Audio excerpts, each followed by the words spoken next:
Hello members, Baird here, and thanks for tuning into this week's Tip of the Week. This week we're going to talk about tactical play and a shot that's not used very often, where you actually blade the wedge from off the green as an option instead of putting it. I think one of the problems when you're putting from off the fringe is judging the speed through the cooch. Sometimes it's finely cut, sometimes you're into the grain, and what I find is when people putt through the rough, because your putter has got anywhere between 1 to 2 to 5 degrees loft, as you hit the putt it does pop before it skids. Now I want to talk about a shot today where we actually putt it with the sand iron, and we're going to try to hit the equator of the golf ball with the leading edge of the sand iron. Now you can often use this if your ball rolls off the green against the collar of the rough. So it might roll down and you're against the fringe where the ball's hidden here.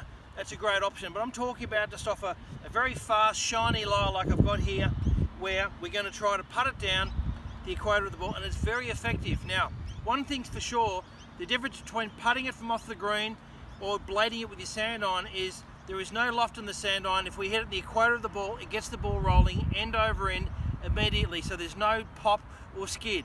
It's a really good option, and you should practice it in the event you've got a lie where you can't chip it or you don't feel comfortable putting it. So in brief, we're going to read it like a putt. We're going to go through a putt. It's a normal putting style.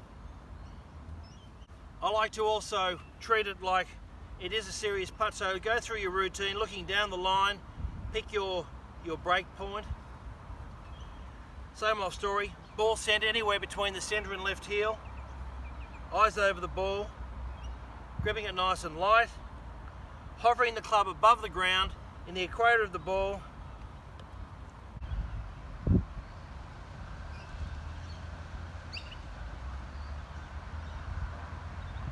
And I got that down to 2 feet from off the green here with an easy tap in from a par, and I'll be really happy with that. Sometimes it's quite intimidating trying to judge it with a putter. Often your putter, if you time it too well, it springs off the putter, especially downhill. This is downhill and very, very fast, so great option. Normal putting style, using your sand iron, lining up the leading edge of the club with the equator of the golf ball and treating it like a normal putt. Thanks for tuning in this week's Tip of the Week.